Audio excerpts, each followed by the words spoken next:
धन्यवाद महोदय।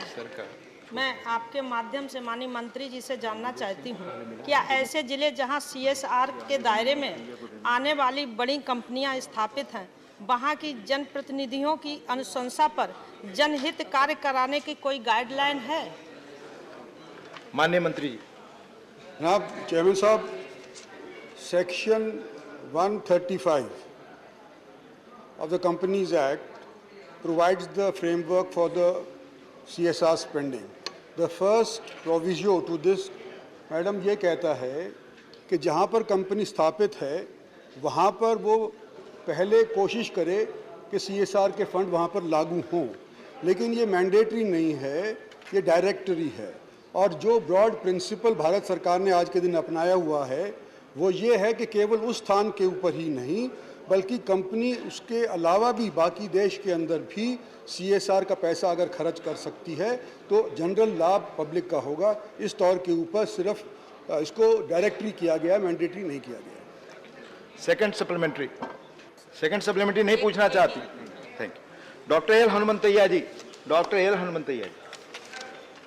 Sir, Section 135(5) of the Act provides companies shall give preference to the local area and areas around where it operates. However, the emphasis on the local area is only directory and not mandatory. This is what they have given. Sir, now to improve the backward districts, it should be made mandatory that the CSR funds has to be used in backward districts. Otherwise, this purpose of the CSR funds will not be served. Please put question. That is what I wanted to ask the Honorable Minister. Thank you, Hanumanthaiah ji. Already stated that it is not mandatory. What happens is that generally speaking companies tend to spend the money in areas where they are located. The main beneficiaries thereafter are say states like Maharashtra, Gujarat, Tamil Nadu, Andhra Pradesh, Delhi. And areas in the northeast, say Nagaland, gets very little CSR spending. So in the last 7 years, since CSR has been in vogue, Nagaland has only been able to get 8 crores out of the 1.2 lakh crores spent under CSR by various companies. Having said that, nevertheless, I must say that there is some sort of a guideline for public sector undertakings that they should look into aspirational districts, backward districts where there is gurbat. So that kind of a thing is already on the anvil and it has been passed, and 60% of the funds of PSUs are intended, or hopefully they spend that money in these so-called aspirational districts. Thank you. माननीय प्रसन्न आचार्य जी। Minister, whether CSR funds are allowed for government schemes as a gap funding and thereby depriving other non-governmental schemes. And sir, secondly, CSR fund is allowed for Prime Minister Relief Fund, and whether it is a fact that it is not allowed for Chief Minister Relief Fund. So is it not telling upon the federal structure of this country? So whether government will consider to make amendment in this provision of the Act? Thank you. Sir, out of the 1.2 lakh or 1.25 lakh crores rupees that have been spent under CSR over the last 7 years, not more than 4 to 5% has gone into PM CARES fund. And most of that money has gone during the COVID 2 years. Before that, the companies by themselves have been able to spend on all those activities that are enumerated under the CSR pattern, under Section 35 and Schedule 5 of it. As far as chief ministers go, never was the chief ministers, well, to begin off with, there was attempts to make CSR go to the chief minister's fund, but it was not accepted by the government of India, because then in whichever state the chief minister is, then the funds from these companies will only go to the direction given by the chief minister. So we don't want to have that. The basic idea of sending CSR is to do the best you can for the public good. And it cannot necessarily mean only one person can think of that, not the chief minister alone. So it is a broad board-based activity that the board undertakes. We give the general guidelines and the board implements it, and it is a activity which is pan-Indian, no matter where the country comes from, where the company comes from. Thank you. माननीय वीरेंद्र प्रसाद बैश्या जी. Sir, mic is not working, sir. It's working. आपके बगल में हो, please. Thank you, Chairman, sir.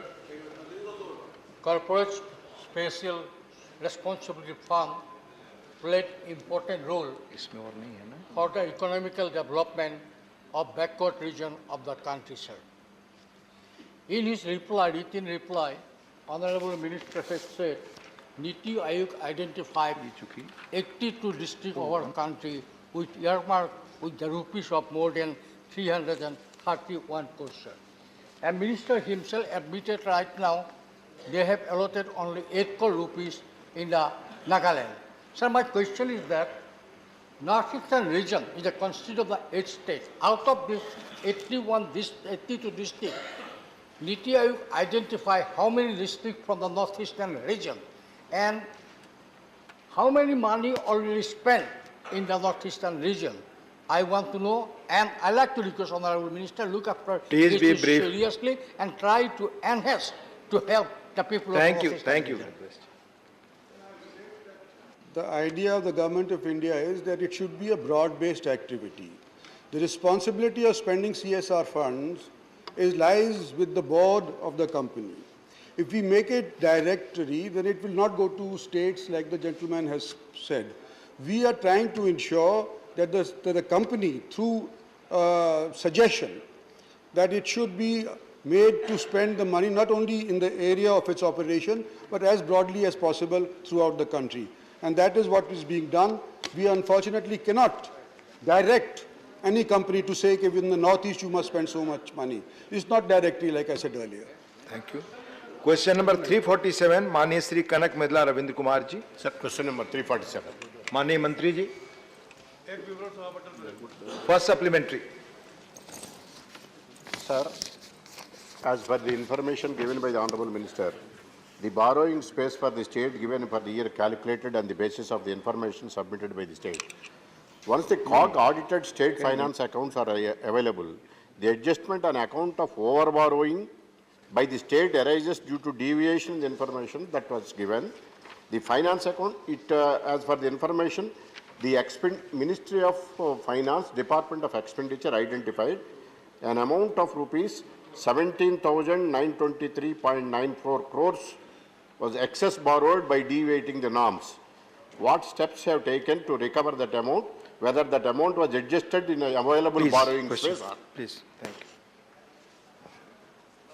महोदय, जैसा कि मैंने उत्तर में पहले ही बताया है कि निश्चित तौर से उसका हिसाब कैग के द्वारा लिया जाता है, और जब रिपोर्ट आई तो जो वहाँ से आंध्र प्रदेश का रिपोर्ट आया कि 22,000 उन्होंने अतिरिक्त बोरिंग किया है, उस पर भारत सरकार ने निर्णय लिया और नेक्स्ट ईयर बोरिंग में उनका वो पैसा जो है वो कहीं ना कहीं काटने का, एडजस्ट करने का प्रयास भारत सरकार ने किया है. Second supplementary. Sir, the release of advance and disbursement of the loan amount will be based on the state sharing, release of proportionate of state sharing in respect of projects identified for finance. In respect of AIB project, Andhra Pradesh Rural Roads Project, Andhra Pradesh Roads and Bridges Reconstruction Project, Andhra Pradesh Mandal Connectivity and Rural Improvement Project. In this connection, the Ministry of Finance, Department of Economic Affairs sent a letter to the government on 17/1/2022 stating that the government did not deposit the proportionate share. Please, question, Ravindra. Yes, sir. Proportionate share, and that's why the loan amount is not agreed to release it. Whether subsequent steps any taken by the department question. to deposit the road, to deposit. I'm questioning, sir. It's a long explanation. Please, question put. This is my question. So I will Whether move to other. I will move to other person. Please be brief. This is my question, sir. It's a long question. You know, you are taking time of others. Please be brief. I have requested You several are not times. allowing me to put a question. Please. That's my question. Sir, whether the government has taken any steps to and given directions given to the government of AP to deposit the loan amount of the proportionate share of the Thank state you. government. Thank you. Thank you. माननीय सभापति महोदय, मैंने पहले ही बताया कि FRBM act हर state का अपना अधिकार है और उस पर वो निर्णय लेते हैं कि हमें कितना उधारी लेना है, कितना नहीं लेना है। और निश्चित तौर से भारत सरकार उस पर गवर्न करती है कि अगर कोई प्रदेश में अगर ज़्यादा उधार लिया है तो अगले वर्ष निश्चित तौर से उसको काट करके उसको उधारी की सीमा बताई जाती है। माननीय GVL Narasimha Rao. Thank you, sir. Sir, the reply given by the Honorable Minister says that the FRBM limits set by the state government, they are monitored by the state legislature. But a recent report by the CAG says that the state government has dispersed 1,10,000 crores over what has been authorized by the state assembly, state legislature, which clearly shows that the government of Andhra Pradesh has no respect for following any of these norms, FRBM norms or expenditure norms. Question. So my question is, what will the ministry do in the light of CAG observations? What will ministry do to assess real fiscal position of Andhra Pradesh? Thank you. माननीय सभापति महोदय, मैंने पहले भी बताया कि संविधान के अनुच्छेद 293 के तहत भारत सरकार केवल निगरानी रखती है। उस प्रदेश को कितना उधार कहाँ से लेना है, कहाँ खर्च करना है, यह प्रदेश तय करता है। लेकिन भारत सरकार की जिम्मेदारी है कि जो उधारी है उस ठीक ढंग से खर्च हो, उसकी निगरानी केवल भारत सरकार रखती है। धन्यवाद। माननीय CM Ramesh ji. Sir, thank you, sir. Sir, how many states have revised the revenue deficit and fiscal deficit limit, and whether the bill passed by the Andhra Pradesh Legislative Assembly fulfills the parameters as laid down by the 15th Finance Commission? Thank you. सभापति महोदय, मैंने पहले ही कहा कि FRBM act state का subject है, वो अपना हिसाब से बनाते हैं और चूंकि ये आंध्र प्रदेश से संबंधित ही केवल सवाल है, मैं पूरे स्टेट का माननीय सदस्य चाहेंगे तो उनको भिजवा दूंगा। Thank you. माननीय Sujit Kumar ji, question Andhra Pradesh physical responsibilities है, तो आपका सवाल उससे जुड़ा है। Sir, while the issue is of a particular state, there are other states which are maintaining. No, please. Sir, As per norms, no. If sir, it's related, sir. It's related. There are Yes, other states which are maintaining. you have to put on this Andhra Pradesh fiscal responsibility as per. Sir, it's about healthy fiscal discipline. Sir, For discussion अलग से आप इस पे कर सकते हैं। धन्यवाद। thank you. माननीय Sushil Modi ji. BJD and TDP में, sir. 348 माननीय Shri Neeraj Dangi ji. Question number 348 sir. माननीय मंत्री जी। माननीय नीरज जी।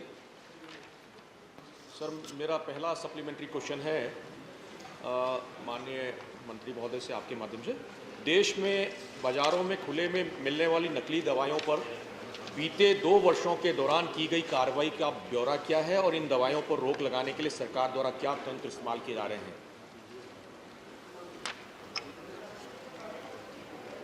आप जो सवाल जुड़ा है current practices in purchase of medical equipment से जुड़ा हुआ ये सवाल है, लेकिन आदरणीय सांसद महोदय ने प्रोक्योरमेंट ऑफ ड्रग्स के बारे में सवाल पूछा है। आदरणीय सभापति महोदय, मैं आपके माध्यम से ये कहना चाहूँगी कि मेन एजेंसी जो ड्रग प्रोक्योर करती है वो इधर CMSS के माध्यम से होती है या CGHS या जन औषधि केंद्र के माध्यम से होती है। सर, ये ट्रांसपेरेंट मोड पे ये दवाइयों का प्रोक्योरमेंट होता है और इसमें टेक्निकल कमिटी भी रहती है जो ये देखती है। और सर, ये ट्रांसपेरेंट मोड पे दवाइयाँ खरीद होती है, लेकिन फिर भी आपने जो कहा कि कुछ गलत दवाइयों का आपके पास विवरण है क्या, तो अगर है तो मैं आपको सर ज़रूर अवगत करती हूँ, लेकिन ये इक्विपमेंट को लेके सवाल है जो स्पेसिफिक था। सेकंड सप्लीमेंट्री मारी नहीं थी। सर, दवाइयाँ तो बाजार के अंदर नकली मिल ही रही है, हम लोग ध्यान दें, सरकार अपने लेवल पे भी इसके बारे में जानकारी लेवे। मेरा दूसरा सप्लीमेंट्री क्वेश्चन है क्या भारत सरकार आपातकालीन चिकित्सा सेवा हेतु मानव संसाधन विकास योजना के अंतर्गत कौशल विकास प्रशिक्षण की स्थापना हेतु स्वीकृति एवं धनराशि जारी करने पर विचार रखती है? धन्यवाद। आदरणीय सभापति महोदय, आपके माध्यम से मैं ये अवगत कराना चाहती हूँ कि कोविड काल में ऐसे बहुत सारे क्राइसिस के टाइम जो मेडिकल का इक्विपमेंट हो या फिर कुछ इमरजेंसी हमें खरीदना हो वैक्सीन को लेके, सो ऐसी सभी व्यवस्था तुरंत करवाई। उसके लिए कुछ कमेटी बने, कुछ एक्सपर्ट ग्रुप बने और उसके माध्यम से स्टैंडर्ड को देखते हुए जो कि स्टैंडर्ड मेंटेन हो, इंटरनेशनल लेवल के भी स्टैंडर्ड मेंटेन हो, इसके लिए धनराशि भी आवंटित की गई। मैं आपके माध्यम से आदरणीय फाइनेंस मिनिस्टर का भी धन्यवाद देती हूँ कि लगातार इस कोविड काल में कोई भी सुविधा कमी न हो, इसके लिए सरकार ने प्रयास किए जो कि आदरणीय प्रधानमंत्री जी के नेतृत्व में बहुत ही सफल हुए। धन्यवाद। माननीय KJ Alphons. To know from the Honorable Minister whether she knows that the Additional Chief Secretary of Kerala, who is also the Health Secretary, has written to the DMOs and to all the field officers saying that the Health Department of Kerala is the most corrupt department. Please, don't No, sir. mention the name. Yes, please. No, sir, this is a question on health Please. and on corruption. And if it is not being brought to the notice of the Honorable Minister, will she take action if it is brought to her notice? आदरणीय उपसभापति महोदय, जो सवाल उठा है corruption को लेके, आपके माध्यम से ये अवगत कराना चाहूँगी कि जो सेंट्रल प्रोक्योरमेंट होते हैं वो सेंट्रल एजेंसी के तहत देखे भी जाते हैं, मॉनिटर भी किए जाते हैं और एक्शन भी लिए जाते हैं। और जो स्टेट के प्रोक्योरमेंट रहते हैं जो कि स्टेट गवर्नमेंट के अंडर आते हैं, आदरणीय सांसद महोदय ने बहुत ही गंभीर मुद्दा उठाया है। ज़रूर इस पे सेंट्रल गवर्नमेंट की तरफ से अगर गलत काम हुए हैं, लेकिन मेरे रिपोर्ट में है सर कि no incident from central hospital has been reported during last 3 years। तो मुझे लगता है अगर स्टेट का इशू है तो ज़रूर ये धन्यवाद। माननीय सदस्य, जैसा माननीय चेयरमैन ने कहा, किसी स्टेट के बारे में पर्टिकुलर एलिगेशन कृपया न लगाएं। धन्यवाद। Professor Manoj Kumar Jha, please professor Manoj Kumar Jha, please I have already told, please let him put his question। शुक्रिया मैं उपसभापति। आपका काम कह दिया हूं, इसलिए क्यों आप उनको मौका दीजिए। शुक्रिया उपसभापति महोदय, आपके माध्यम से माननीय मंत्री जी से मैं जानना चाहता हूं, क्योंकि स्वास्थ्य का सवाल है तो एक बहुत गंभीर चिंता देश के अलग हिस्सों से आ रही है, खास करके सीजीएचएस के जो बेनिफिशियरीज हैं छोटे शहरों में जो हैं, इम्पैनलमेंट का इशू है, रेट का इशू है। और चूंकि प्रश्न संबंधित नहीं था, लेकिन सर आप और वो आप दोनों विशाल हृदय के हैं, इसका जवाब दे दीजिए। चलिए।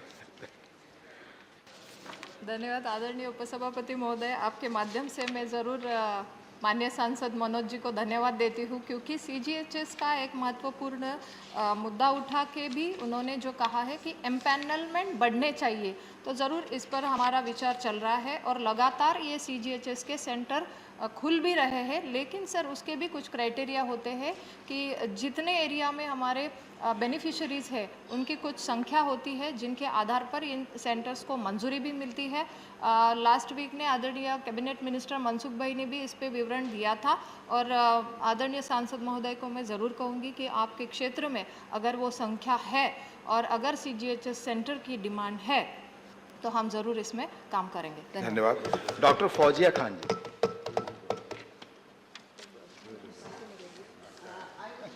The Honorable Minister, through you, whether government is aware about the damage caused by the unchecked presence of health service online aggregators pushing aggressively for tests, surgeries, for healthcare services without any medical requirement or prescription.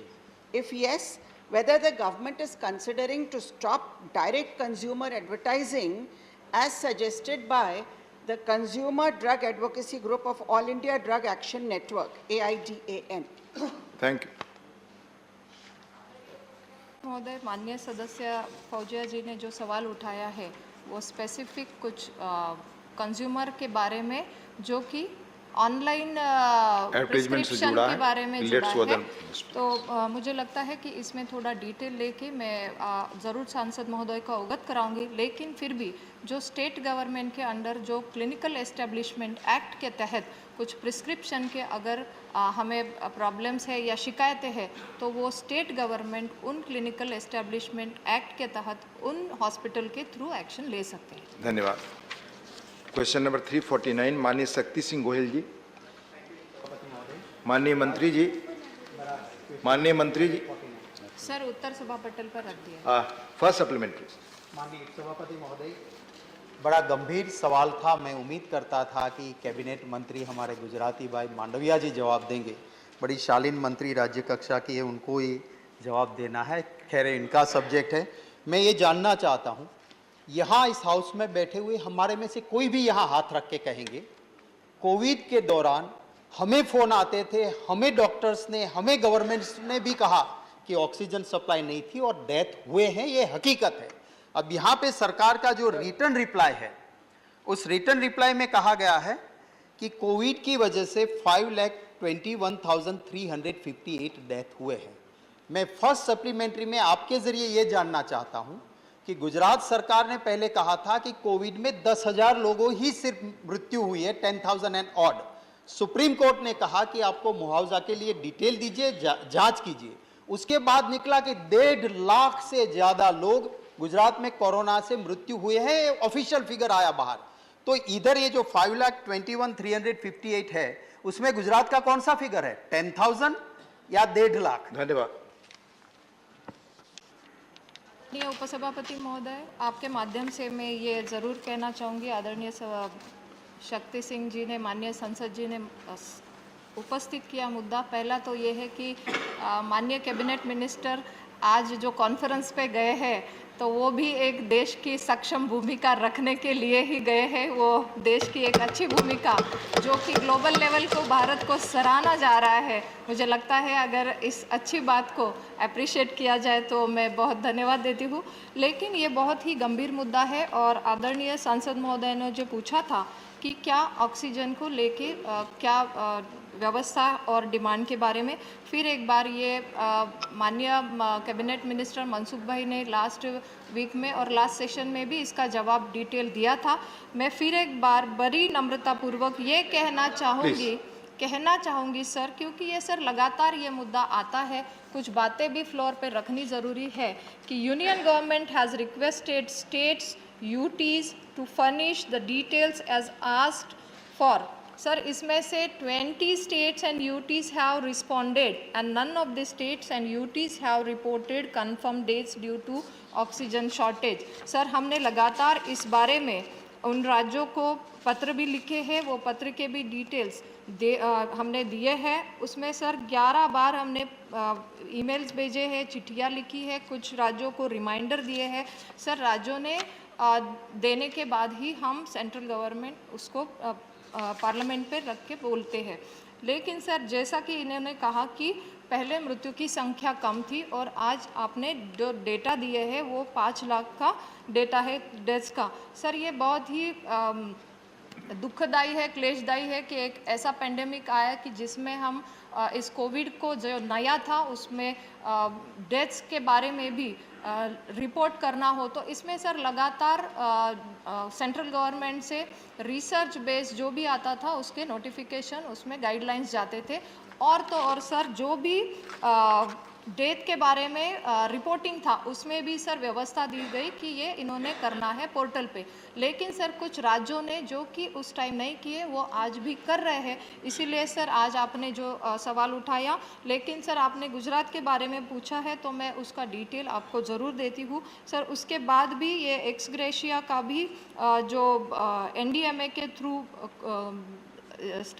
माननीय high court ने जो statement दिया उसके आधार पर ये बढ़ा है जो आपने कहा है उसका डिटेल रिपोर्ट। लेकिन सर ये हमारे पास आ रहा है, ये जो है रिपोर्ट ये सभी राज्यों से आ रहा है जो कि ये दर्शाता है। सेकंड सर सप्लीमेंट्री वो तो ये था कि आज 10,000 है इसमें या 1.5 लाख, वो जवाब तो नहीं मिला मुझे। मेरा सेकंड सप्लीमेंट्री ये है कि भारत सरकार ने खुद एक नोटिफिकेशन निकाला था कि कोविड से जो भी डेथ होगी उसको 4 लाख का कंपनसेशन दिया जाएगा। वो निकालने के कुछ ही घंटों में, तो कहूँगा दिन भी नहीं, उसमें रिवर्स हो गए और 4 लाख नहीं देना। तो उसकी वजह क्या थी? और कोविड में लोग बहुत परेशान होकर डेथ हुई थी, तो सरकार इसके पुनः विचार करके 4 लाख रुपीस जो भी डेथ कोविड के हुए उनको देना चाहती है या नहीं? उपसभापति महोदय, आदरणीय सदस्य ने जो प्रश्न उपस्थित किया है, सेंट्रल गवर्नमेंट ने लगातार इस बारे में बड़ी ही ट्रांसपेरेंसी मोड पे जो भी गाइडलाइंस है ये दिए हैं। इसमें पहली बार तो सर जो डर था कि पेशेंट के बाद जो इन्फेक्ट होंगे तो उनका क्या, तो वो तो इतना पहला बड़ा डर था कि उसके लिए सर गरीब कल्याण पैकेज के तहत हमने जो इंश्योरेंस दिया, जो कि डायरेक्ट कोविड के पेशेंट के कांटेक्ट में आएंगे तो उन्हें हम तुरंत इंश्योरेंस के माध्यम से प्रोटेक्ट करेंगे। सर आज उनका भी हमने मदद की है। सर उसके बाद आप सदस्य ने जो प्रश्न उठाया है कि एक्स ग्रेशिया, सर माननीय कोर्ट ने जो कहा कि इनका डिटेल लेना जो कि कोविड रिलेटेड डेथ हुए हैं, सर ये एक्स ग्रेशिया के रूप में जो कि 50,000 का उन्हें मदद मिलेगा। सर ये सेंट्रल गाइडलाइंस के तहत आज स्टेट के तहत आज जो डिस्ट्रिक्ट लेवल पे जो कलेक्टर की अंडर जो कमेटी है सर वो इसको एग्जामिन भी करते हैं और उनके तहत ये नाम भी आते हैं। सेंट्रल गवर्नमेंट के नाम आने के बाद ये डिटेल भी दिए हैं। सर ये एनडीएमए ने 50,000 का ये प्रावधान किया है, ये 4 लाख का नहीं है, ये बात क्लियर हो गई है। Thank you. माननीय जुगल सिंह लोखंडवाला। पहले तो माननीय प्रधानमंत्री नरेंद्र मोदी जी को, स्वास्थ्य मंत्री जी को और हमारे वैज्ञानिकों सबको धन्यवाद देता हूं कि ये वैश्विक महामारी 100 साल में एक बार आती है और जिस तरह माननीय प्रधानमंत्री नरेंद्र मोदी जी के निगरानी के अंदर कोविड की वैक्सीनेशन का जो इनोवेशन, सैनिटाइजर का प्रदान और मास्क जिस तरह दिया गया, मैं सवाल ही बाहर आऊं, जिस तरह दिया गया आप बैठे उसी तरह सवाल ये मैं पूछना चाहता हूं माननीय मंत्री जी से कि पुरानी सरकारें जिस तरह ये महामारी, वैश्विक महामारी जो है, जो सुविधा नहीं दे पाई थी, आज की तारीख के अंदर क्या हमारे वैज्ञानिकों द्वारा कोई प्रयोगशाला बनाई जाएंगी या बनाएंगे कि जैसे विश्व के अंदर कोई ऐसी महामारी आए तो इसको रोक सके? सवाल संक्षिप्त रखें प्लीज। प्लीज बैठकर, प्लीज कुर्सी पर बैठकर आपस में बात ना कर प्लीज। कोई रिकॉर्ड पे नहीं जा रही आप लोग की आपस की बातचीत, प्लीज। माननीय उपसभापति महोदय, जो सवाल उठा है कि क्या हमने इस दौरान कोविड के कार्यकाल में क्या किया है और आगे जाके भविष्य में अगर ऐसे ही पैंडेमिक का सामना करना पड़े तो क्या इसके लिए प्रावधान है। मैं आदरणीय सांसद महोदय जी का पहले तो धन्यवाद देती हूँ कि जो काम हुआ है उसमें बहुत ही बढ़ोतरी हुई है, क्योंकि जो डिमांड थी पैंडेमिक के पहले और आज ये लगातार अच्छी बनी है व्यवस्था हेल्थ इंफ्रास्ट्रक्चर को लेके। फॉर एग्जांपल अगर हमारे पास आज 3,000 से भी ज़्यादा अच्छे लैब खड़े हुए हैं। कोविड की फैसिलिटीज़ में जो बेड्स बने हैं सर, आज मुझे यहाँ रखते हुए 5 लाख के भी ज़्यादा ऑक्सीजन सपोर्टेड बेड बने हैं। आईसीयू के भी बेड 1.5 लाख से ज़्यादा खड़े हुए हैं। पीएसए प्लांट्स जो कि कम थे, ना के बराबर थे, राज्यों के पास थे वो कम थे, लेकिन आज सर हर एक ज़िले में पीएसए प्लांट लगना चाहिए, ताकि खुद आदरणीय प्रधानमंत्री जी ने उस पर गौर भी किया और आज 4,000 से भी ज़्यादा हमारे पीएसए प्लांट्स खड़े हैं अलग अलग मिनिस्ट्री के थ्रू और पीएसयू के थ्रू, पीएम केयर के थ्रू। सर ऑक्सीजन सिलेंडर हो या ऑक्सीजन कॉन्सेंट्रेटर हो, ये लाखों में उन स्टेट्स को अलॉट भी किए हैं, उसका भी डिटेल्स अवेलेबल है। आज वेंटिलेटर्स को देखा जाए सर, तो मैंने भी खुद देखा कि पहले पैंडेमिक के पहले क्या वेंटिलेटर्स था लगभग 16,000 के करीब। आज सर हमने वेंटिलेटर्स की संख्या देखी है तो वो 60,000 के भी ज़्यादा आज खड़े हैं। तो मुझे लगता है सारी इमरजेंसी को टैकल करते हुए लगातार ये व्यवस्था बनी। उसके अलावा पैकेजेस भी जाहिर हुए, ECRP 1 हो, ECRP 2 हो, NHM हो या फिर हमारा डिजास्टर रिस्पांस फंड हो, ये अलग अलग माध्यम से व्यवस्था खड़ी हुई और माननीय सदस्य ने ये कहा कि जो लगातार आगे आने वाले दिनों के लिए तो ज़रूर PM अभीम के द्वारा जो बजट दिया है, मैं फिर एक बार आदरणीय फाइनेंस मिनिस्टर को धन्यवाद देना चाहती हूँ कि आगे आने वाले दिनों के लिए भी एक 64,000 करोड़ का बजट दिया है, जो कि हमारे हेल्थ को अगेन एक बूस्ट देगा और इंफ्रास्ट्रक्चर को स्ट्रेंथन करेगा, जिसमें ये लैब्स जो कि एक अच्छी लैब की सुविधा भी बने। सर, आज BSL 3 लैब जो कि डिटेक्ट करती है कोई नया वायरस आता है तो, लेकिन उसको लिमिटेशन सर ये सुनना होगा। आदरणीय सभापति महोदय, मैं ये जरूर अनुरोध करती हूँ कि क्यों सुनना होगा, क्योंकि BSL 3 का पता ही नहीं है BSL 3 है क्या। तो BSL 3 ऐसी लैब है कि जो खड़ी होने वाली है 4 लैब्स के रूप में, जो मोबाइल होगी कि जैसे कोरोना का वायरस आया हमें पता नहीं था, लेकिन अगर कोई नया वायरस आता है तो वो उसी जगह डिटेक्ट भी होगा और वो कंटेनमेंट जोन बनेगा ताकि वहाँ से फैले नहीं। तो ये सोच है सर, ये सोच की बात है। तो मैं धन्यवाद देना चाहती हूँ आदरणीय प्रधानमंत्री जी का, वो आगे की सोच को देख के इस तरीके के एडवांस टेक्नोलॉजी को ला रहे हैं। मैं धन्यवाद देती हूँ। माननीय जवाहर सरकार जी, माननीय जवाहर सरकार जी। I want to ask one straight question. Please put your question. Every time we ask such questions, they say health is a state subject. Death is a state subject. Life certificates are given by somebody else's picture. But साफ समझने की कोशिश कर रहा हूँ कि is the division between death and life, between good and bad, according to the federal system, to the states and central? Please question. What is all? Please question. Every time in education Please also question. you say the same. Thank you. So give me a Thank you. straight answer. Thank you. Thank you. आदरणीय उपसभापति महोदय, ये basic question है और ये basic question जुड़ा होने के नाते health is a state subject है तो ये गलत नहीं है सर। ये फेडरल स्ट्रक्चर है, सेंट्रल के कुछ नियम होते हैं, उन नियमों के आधार पर काम होता है, स्टेट को कुछ नियम होते हैं उन आधार पर। सर, हम ज़रूर ये कहते हैं कि हम मिलकर काम करते हैं। कोई भी सुविधा हम जो देते हैं तो हम स्टेट के हेल्प को लेके ही करते हैं। हम ऐसा नहीं कहते हैं कि हम जिम्मेवारियां को टाल रहे हैं, लेकिन सर हम एक रिस्पेक्ट से कहते हैं कि हम जो भी सर आप सर जो भी हम फाइनेंस देते हैं सर वो स्टेट को ही अलॉट होता है सर, स्टेट ने ही वो नीचे देना है सर। हमारी NHM की जो विंग खड़ी है वो स्टेट के थ्रू ही जाती है सर। लेकिन जो आदरणीय सदस्य ने महोदय ने कहा कि जो भी इनपुट्स आते हैं सर वो स्टेट से ही आते हैं, तो हम उनका भी रिस्पेक्ट करके स्टेट के साथ ही जुड़े होकर काम कर रहे हैं और अच्छा काम किया है। माननीय रामनाथ ठाकुर। धन्यवाद उपसभापति महोदय। मैं आपके माध्यम से मंत्री जी से पूछना चाहता हूं कि समय सीमा के अंदर ऑक्सीजन से कितने लोग मरे, ऑक्सीजन के नहीं रहने के कारण कितने लोग मरे पूरे हिंदुस्तान में, स्टेज वाइज क्या माननीय सदस्यों को सूचना देने का काम करेंगी? धन्यवाद। आदरणीय उपसभापति महोदय, मैं आपके माध्यम से ये ज़रूर कहना चाहूँगी कि इसका जवाब मैंने डिटेल पहले ही जो सवाल उठाया उसमें ही डिटेल विवरण दे दिया है और लिखित रूप में भी आज के जवाब में वो दिया है। फिर भी मैं फिर दोहराती हूँ कि सर वो जो डेथ्स है जो कि टोटल रिकॉर्ड डेट्स जो कि स्टेट से आते हैं वो आज तक के हैं 5,20,358 डेथ ड्यू टू कोविड और जो कि स्टेट ने दिए हैं सर।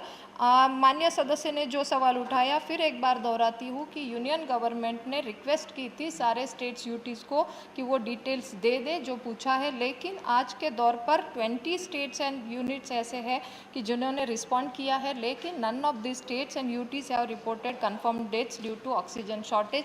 जैसे ही सर हम कोई बात छिपाना नहीं चाहते या बताना चाहते, ऐसी बात नहीं है, जो भी स्टेट से आता है आपको अवगत किया जाए। धन्यवाद। Question number 350 doctor V Shivadasan. Doctor V Shivadasan absent. माननीय Shantanu Sen ji. Sir, Sir, in the given reply regarding COVID vaccination, our health ministry has categorically accepted that we are still far away from getting all the eligible citizens vaccinated by double dose. Sir, I am not here to give discredit to the government only, as the speakers from the Treasury branch are even busy in giving credit to the present government even during this question hours. But I am here to raise a specific question. Sir, we have been listening to several promises during this COVID vaccination. We have seen there is a sharp rise of COVID vaccination on International Yoga Day. We have seen a sharp vaccination rise. Please question, Dr. Yeah, I am Santhosh, coming, sir. I am please. coming. On the birthday of our learned Prime Minister, followed by sharp fall in vaccination.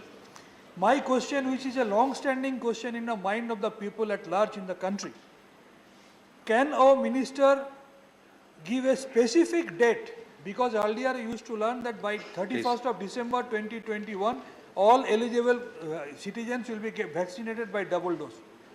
Forget about the booster dose. Please question. My minister, can she give a specific date by which all the eligible Indian citizens will be vaccinated by double dose? Thank you.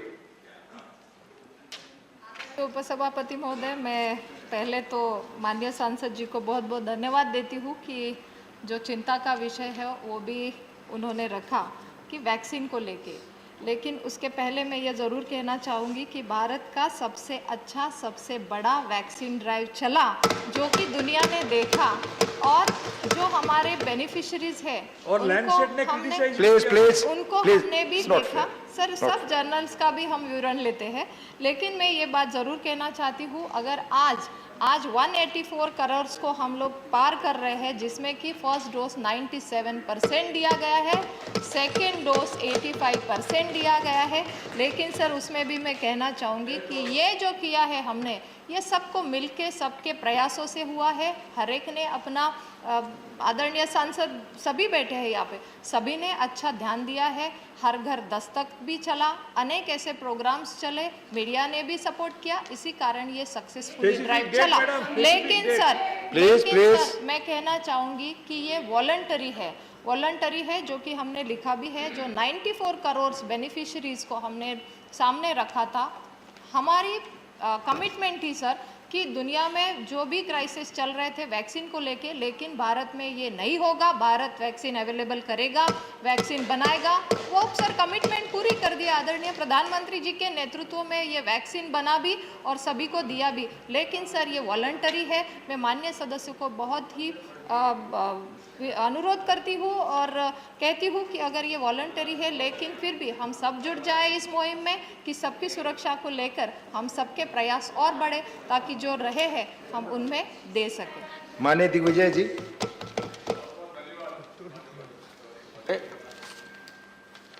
12 साल के ऊपर बच्चे व वयस्क, उनके लिए vaccine आपने protocol तय कर दिया।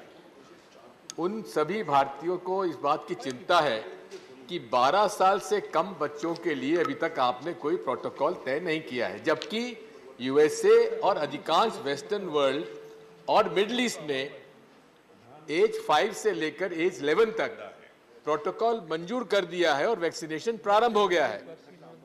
मेरा प्रश्न ये है कि भारत सरकार कब इस देश के बच्चे जो 12 साल से कम हैं, उनके लिए कब वैक्सीनेशन प्रोटोकॉल आप तय करेंगे? क्योंकि 6 महीने के बच्चों का भी प्रोटोकॉल के ऊपर काफी काम हुआ है। दिग्विजय सर, आदरणीय उपसभापति महोदय, प्लीज एक मिनट माननीय दिग्विजय जी, आप सबसे पहले लंबे समय तक सत्ता में रहे हैं। अगर प्रावधान बना दिए होते कि सबसे अधिक आप ही को सवाल मिले तो मैं कर देता। धन्यवाद। Please, nothing is going on record now. इसमें क्या nothing is going on record. धन्यवाद भी नहीं। प्लीज, ये भी इम्पार्लियामेंट्री है। माननीय सदस्य, आप जानते हैं हर चीज में अगर आप ही मांगेंगे प्रश्न तो आपके और दूसरे सदस्यों को दूं या ना दूं, ये भी व्यवस्था आपने कर दी होती, ये भी व्यवस्था आपने की होती तो मैं धन्यवाद देता। Please please please. आदरणीय उपसभापति महोदय, जो प्रश्न उठाया गया है, ज़रूर ये बहुत ही महत्वपूर्ण है और सभी सुरक्षित रहे इस भावना को लेकर हम काम कर रहे हैं। इसमें बिल्कुल ही शंका जताने वाली बात नहीं है। लेकिन फिर भी मैं ये कहना चाहूँगी कि जो वैक्सीन का ड्राइव चला, जब वैक्सीन के जो भी प्रोटोकॉल्स तय हुए उसके लिए सर एक्सपर्ट ग्रुप होते हैं, साइंटिफिक एविडेंस होते हैं, ट्रायल्स होते हैं और उनके आधार पर वैक्सीन को मान्यता मिलती है। सर उन्होंने कहा कि अनेक देशों में, लेकिन उन देशों के कंपैरेटिव आज भारत ने भी दिखा दिया है कि ओमिक्रॉन की वेव आई तो हम अच्छे सेफ रहे क्योंकि अच्छा वैक्सीनेशन कर पाए। सर ज़रूर उन्होंने कहा है कि एज ग्रुप को लेके, लेकिन हम लगातार वो प्रोटोकॉल्स में जो प्रोटोकॉल्स लगे वो 60 इयर्स के हो, चाहे कोमॉर्बिड के हो या 45 इयर्स के हो या फिर अभी 15 से 18 हो या 12 से 14। सर उन्होंने कहा कि माननीय सदस्य ने कहा 12 से नीचे। सर मैं फिर एक बार ज़रूर कहना चाहूँगी कि जो रिकमेंडेशंस आते हैं, जो हमारे नेशनल टेक्निकल एडवाइजरी ग्रुप होती है जो इम्यूनाइजेशन पे स्टडी करती है, विवरण देखती है, कुछ ट्रायल्स होते हैं, सर वो ट्रायल्स के जब रिपोर्ट्स आते हैं उसका वैक्सीन का क्या प्रभाव है, क्या एफिशिएंसी है, क्या उसका रिजल्ट है, उस आधार पर हम वो निर्णय लेते हैं। ये सर साइंटिफिक बेस एक निर्णय होता है, इसमें कोई कठिनाई नहीं है, लेकिन सर ये ट्रायल चल रहा है, उसके आधार पर ये काम रहेगा। मैं फिर एक बार आपके माध्यम से कहना चाहूँगी कि ये साइंटिफिक बेस धन्यवाद रिसर्च होती है। Doctor Ashok Vajpayee ji, doctor Ashok Vajpayee.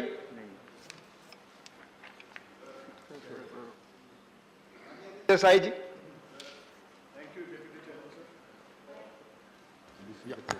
Yeah, thank you, Deputy Chairman, sir. Sir, in yesterday's conclave which was held at Pune, Dr.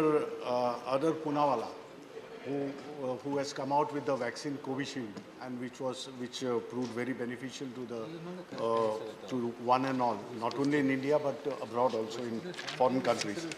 He has expressed his doubts that booster, which was necessary and which had come out, those who have taken 2 doses are due for booster, and they had come out with the schedule also. Government has also declared it, but response is very poor from the people of Please India. question. Yeah. What steps are being taken? Because to travel abroad, to take foreign tours or something, that is necessary as he has expressed his apprehensions. May I know from the Honorable Minister through you, what steps are being taken to give this widespread knowledge, or people are made aware to go for the booster? Thank you.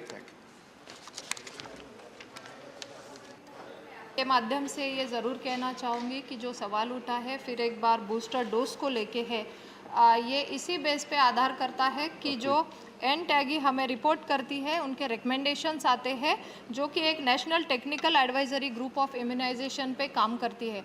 Sir उनके report के आधार पर ही हम निर्णय कर पाते हैं। जैसे ही उनके रिपोर्ट्स आते हैं हम वो प्रावधान करते हैं, ना कि किसी के स्टेटमेंट पे या ना कि किसी के पक्ष में। सर हमारा काम यही है कि ये साइंटिफिक बेस रहे, और जो कि एक वैक्सीन के बाद भी कुछ प्रावधान होते हैं जो देखने पड़ते हैं, ये सभी को लेके ये काम चल रहा है। मुझे लगता है अलग अलग ग्रुप में जो भी नोटिफिकेशन निकले हैं, गाइडलाइन निकले हैं, तो वो समय पर वो रिकमेंडेशन के आधार पर ही किए जाते हैं। धन्यवाद। क्वेश्चन नंबर 351 पर हम आए, इसके पहले माननीय सदस्यगण मैं अनुरोध करना चाहता हूं कि आप हाथ उठाते हैं, यहाँ बाकायदे हम लोग नोट करते हैं, और जब समय पूछने का आता है तो आप अगर सीट पे मौजूद नहीं रहेंगे, नंबर 1, और नंबर 2 कि अपने सीमित समय में अगर क्वेश्चन नहीं पूछेंगे दूसरों को मौका नहीं मिलेगा। माननीय से हर्षवर्धन सिंह डूंगरपुर। क्वेश्चन माननीय मंत्री जी। सर उत्तर सभा पटल पर रख दिया है। First supplementary. Recently on 25th February, AIIMS institutions together have conducted an exhaustive survey and reported that warning labels have overwhelming acceptance by consumers of all strata. Is the Ministry of Health and Family Welfare considering acceptance of this study by renowned medical establishments like AIIMS, which recommended warning labels? Thank you. Sir आदरणीय सदस्य ने जो प्रश्न उठाया है, जो label को लेके है, जो फूड पैकेट्स पे आता है, तो मैं आदरणीय सदस्य को यही कहना चाहूँगी आपके माध्यम से। सर ये रेगुलेशंस जो नोटिफाई किए हैं food safety and standard authority of India ने, जो कि कहता है कि ये रेगुलेशंस में दिया गया है कि ये लेबल पे जो न्यूट्रिशनल इन्फॉर्मेशन है जो कि contribute to recommended daily allowance के आधार पर परसेंटेज के माध्यम से जो कि कंज्यूमर को एक विकल्प देने के लिए बने हैं, तो वो मैंडेटरी है। और इसको sir for food business operators को ये लेबल फूड पैकेज के लिए देने के लिए अभी शुरू होने वाला है। Second supplementary. Sir I have only one supplement. माननीय संजय सिंह। सर मेरा आपके माध्यम से माननीय मंत्री जी से सवाल है कि ऐसे कितने मामले आपके विभाग के द्वारा हल किए गए या कितने मामले आपके सामने आए जिन पर आपका हेल्थ डिपार्टमेंट कार्रवाई करता है, कितने लोगों पे आपने अब तक कार्रवाई की, क्या इसका कोई डाटा है? क्योंकि FSSAI का लेबल लगा के बहुत सारे लोग सामान अपना बेचते हैं जो वास्तव में आपके मानकों को पूरा नहीं करता, बावजूद इसके अगर वो बेच रहे हैं तो उन पे कितनी कार्रवाई हुई? और एक छोटा सा सवाल हो गया संजय, इसी में 2 सवाल आपने संजय जी पूछ लिया। Please please. जी ज़रूर आदरणीय उपसभापति महोदय, मैं आपके माध्यम से ये सदस्य को अवगत कराना चाहती हूँ कि ये सवाल बहुत ही गंभीर है जो कि एक फूड रिलेटेड जो अडल्ट्रेशन है उसके बारे में है। और ये food safety and security standards के एक्ट के तहत जो भी एक्शंस है वो लिए जाते हैं जो कि अपने मानकों पे खरे नहीं उतरते हैं, तो वहाँ पे सर स्टेट में हमारे स्टेट कमिश्नर रहते हैं, डिस्ट्रिक्ट लेवल पर फूड ऑफिसर्स रहते हैं जो कि ये देखते हैं और तुरंत उन पे कार्रवाई भी की जाती है। आदरणीय सदस्य ने जो सवाल किया है इसके डिटेल्स तो मैं ज़रूर ये कहना चाहूँगी कि लगातार इसमें 2019 20 21 में मुझे डिटेल्स है, लेकिन फिर भी उसमें नंबर ऑफ सैम्पल्स अगर एनालिसिस किए हैं तो लास्ट ईयर के मैं कहूँगी तो लगभग 1 लाख सैंपल को सर एनालिसिस भी किया है। उसमें जो भी है उनको कंप्लेंट के आधार पर पिनल कोड के आधार पर उनको एक्शन भी लिया है और वो स्टेट के तहत किया जाता है। धन्यवाद। माननीय जया बच्चन जी।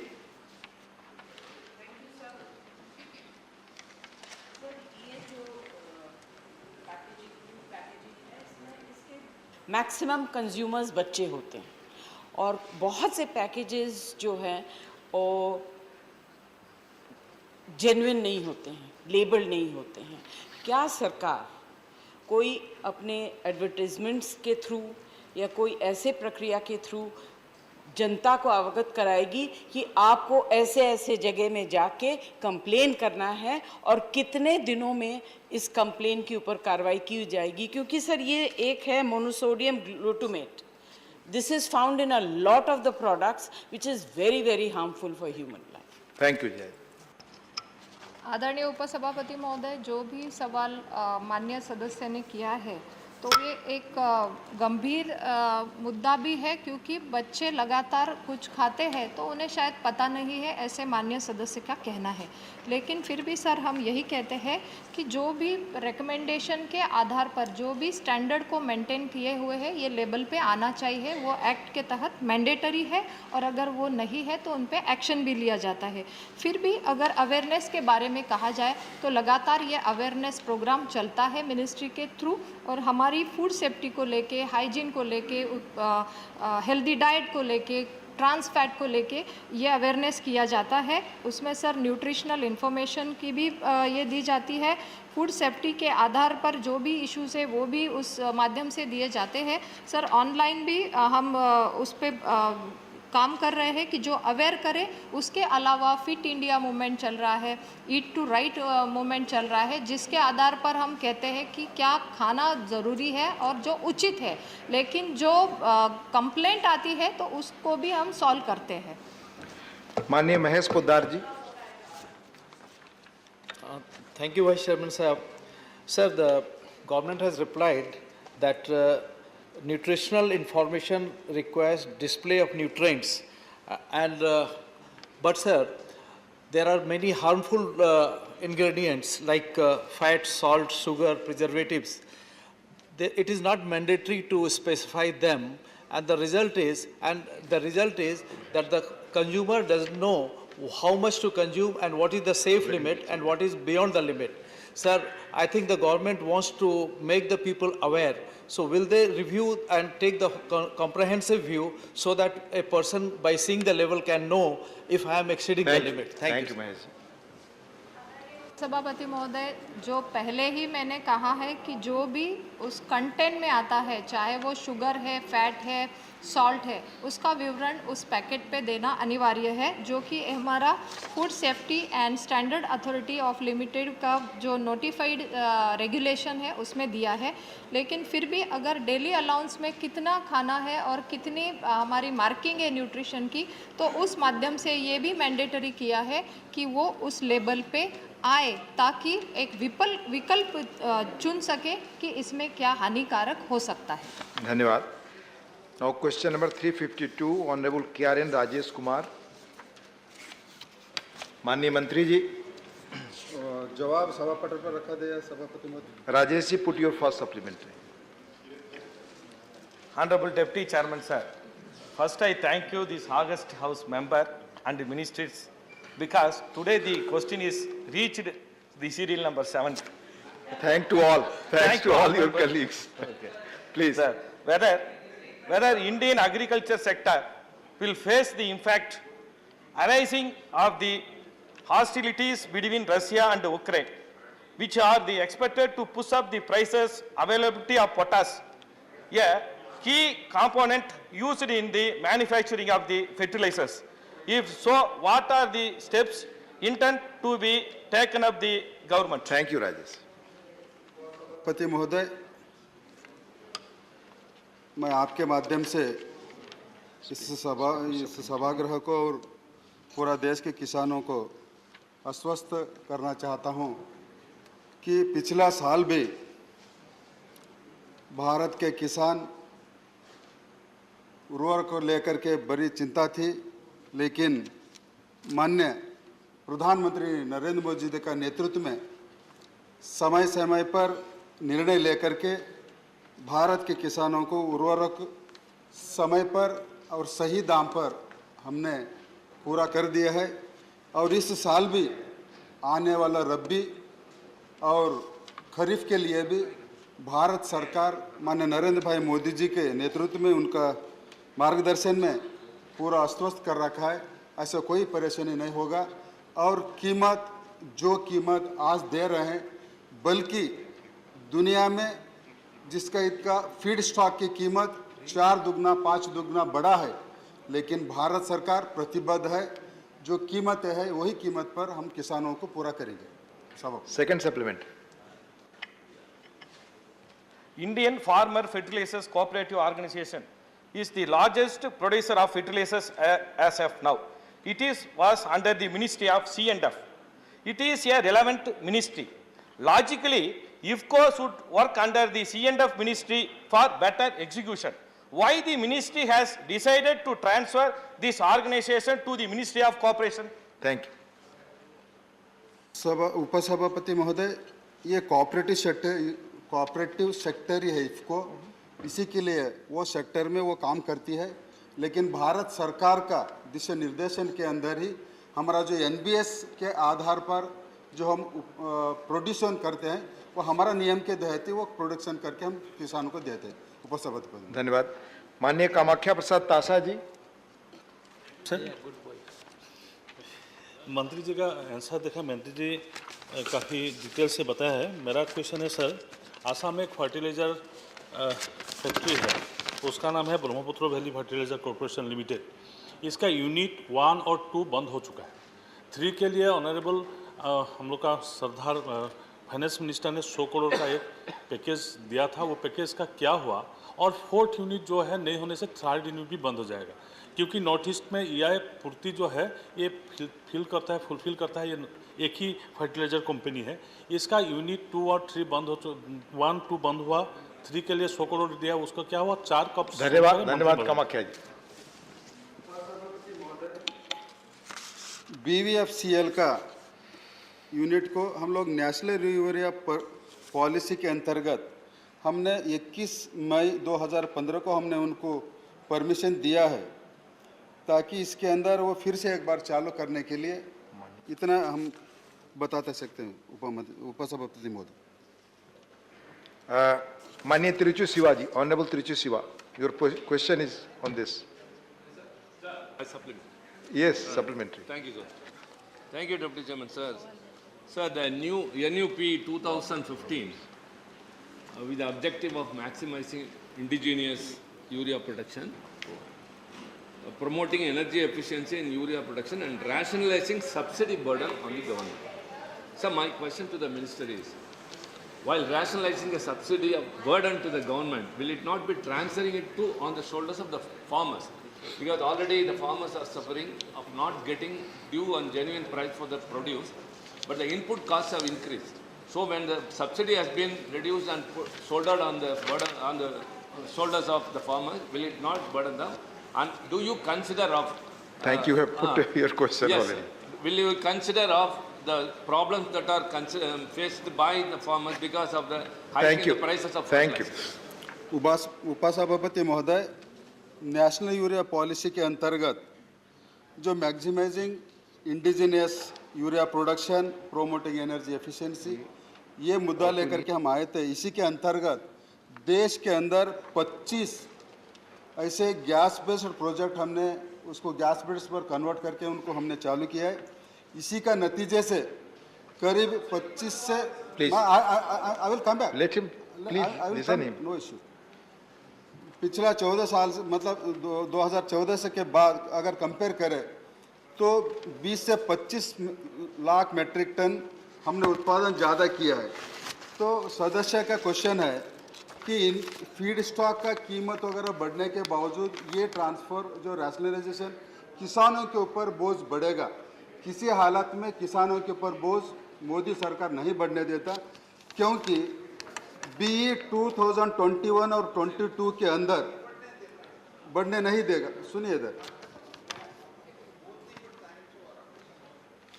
2021 और 22 का BE आप देख लीजिए, बजट के अंदर 83,548 करोड़ रखा था, लेकिन इंटरनेशनल मार्केट के अंदर सभी फीड स्टॉक का कीमत बढ़ने के बावजूद भारत सरकार, नरेंद्र मोदी जी का नेतृत्व वाली सरकार, उसको सब्सिडी बढ़ाते हुए आरी के अंदर 1,62,072 करोड़ रुपए हमने बढ़ा दिया, लेकिन किसानों के ऊपर हमने बोझ नहीं बढ़ा दिया।